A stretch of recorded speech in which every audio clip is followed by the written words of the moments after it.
Hello, ma'am. Good evening. This is Team 4, and we are going to present about the DCC topic which is given as a assignment this week. And we are everyone in the meeting. We have a group of 6, and we are going to talk about the cloud security and the cyber security. And the differences between them are going to be explained by the upcoming slides by my teammates, who are my friends as well. So these are my teammates. We are from the Wednesday batch. So coming to the data protecting data in cloud computing environments, which is literally the multi-layered approach for safeguarding against data loss and detection and even theft. We have a number of safeguards such as data protecting like data encryption, access controls, and authentication and identity management. All of these, and we also have data backups, and also we can have DLP, which is data loss prevention. So in this, we are going to deeply going to know what is what. So coming to data encryption, we have data encrypted data, both which is in the rest and the transit state, using the strong encryptions for the algorithms to ensure the access to unauthorized data parties. So this is going to be unreadable, and it will we need encryption keys to implement and securely manage them effectively. Coming to the access controls part, the user should be assuring all of these access data and resource should be necessary for every role. So using these techniques would be different for each and every part, which is also like role based access control, which is RBAC. And coming to the principle to which is basically like principle of least privilege, where the sensitive data is going to be accessible. And coming to the data backup and the redundancy, we should be regularly backupping data, and the cloud and preventing loss due to accidental deletion will also be a difficult problem in cyber attacks. So ensuring the backups and the storing securely can in multiple locations can prevent data loss. So, and coming next part, coming to the cloud security. Here we are going to discuss about the implementing of robust access controls, where a number of encryption techniques can be used and protection data at both rest and transit states in cloud environments. Both of them can be used in the highest privilege and least privilege.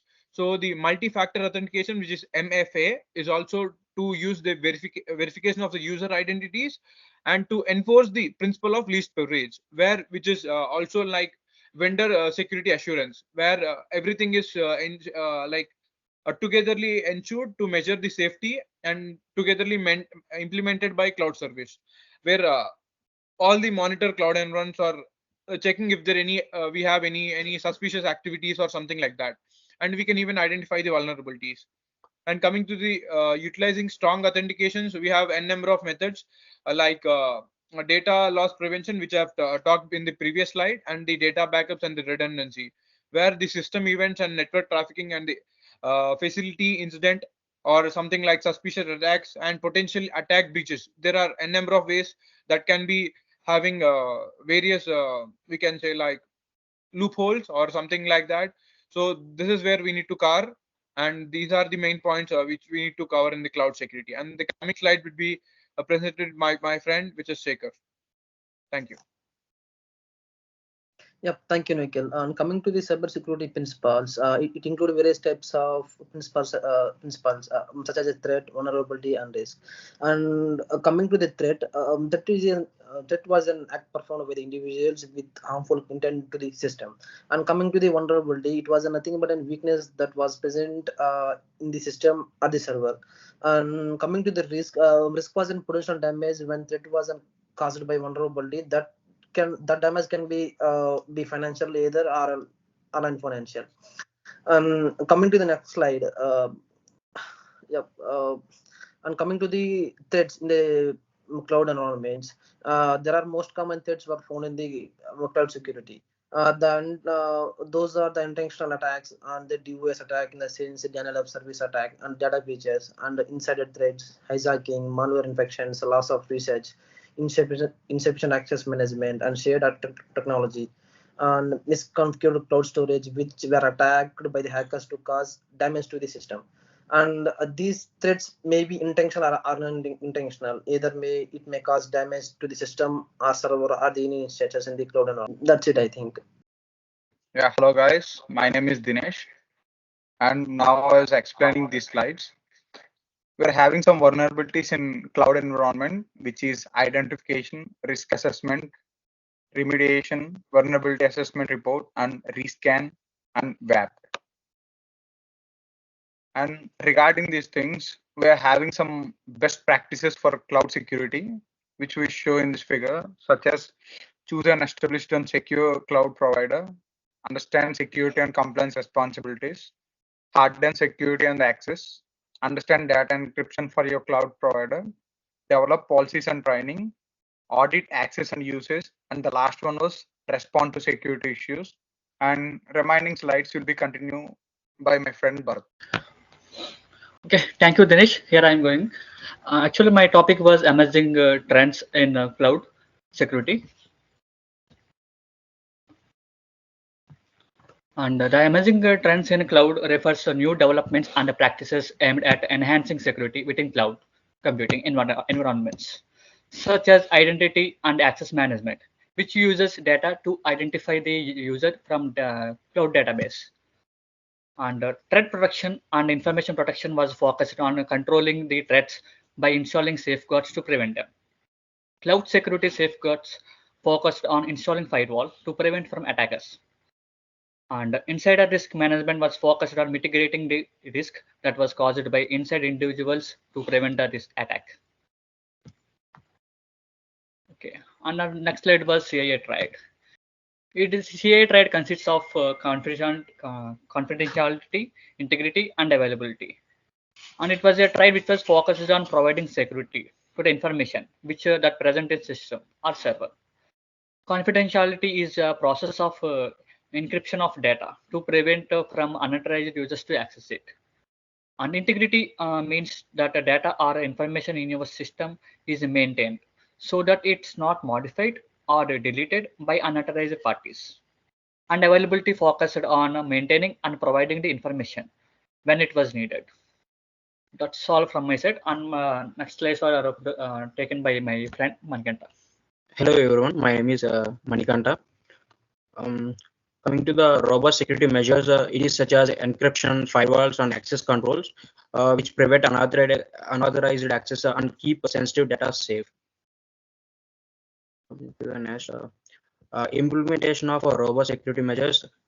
It is implementation of robust security measures is essential for safeguarding and businesses data for potential cyber threats. We can implement in 8 stages, which are conduct risk assessment, it involves analyzing identification and evaluating potential risk of the security, availability, and integrity of data and services. And next, the usage use strong passwords. It can reduce the vulnerability of a password guessing and avoiding data breach.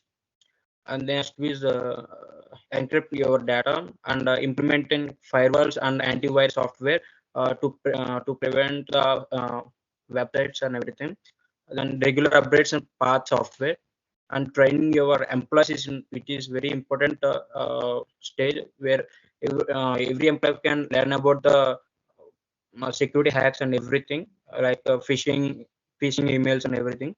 Then implementing access control and backup your data when your company data was lost or anything. We can get access the data immediately. Next will continue by my friend Varun. Hi, I'm Varun. I'm going to continue a topic on robust security measures. Consists of different types of measures like identity and access management. Where this identity and access management measures that a user identifies and they gives their permission to access their resources and ensure that secure and appropriate authentication and authorization. Coming to the data security is to protect data from unauthorized access, alteration, or destruction to encryption, access controls, and other security measures. Coming to hardware and security, is it to protect or safeguard of physical devices and software systems from threats, vulnerabilities, and unauthorized access to proper configuration, updates, and security protocols. In network security, use it to protect networks from unauthorized access, misuse, and dispersions to firewalls and intrusion detection systems and encryption to maintain confidentiality, integrity, and availability of data and resources. Coming to the disaster recovery, where it plans and implement strategies to restore and recover systems, data and operations, minimize downtime where and ensure that the business continuity. In governance and compliance is to establish an enforcement of policies, procedures, and regulations to ensure that they be legal, regulatory, and internal standards and promoting accountability and risk management. Coming to monitoring and logging, it is an continuous surveillance of recording system activities like events and behavior to detect anomalous breaches or vulnerabilities for time response and mitigation. So, as a group, we have discussed about cloud security and importance of it. Cyber security principles like treat vulnerability and risk, treat landscape in cloud environment like data denial of service attacks, data breaches, etc., data loss, and etc. And also, we have discussed vulnerabilities in cloud environments and emerging trends like CA, right, confidentiality, availability, and integrity, and robust security measures. That's it. Thank you. Yeah, thank you, Arun. Thank you, guys.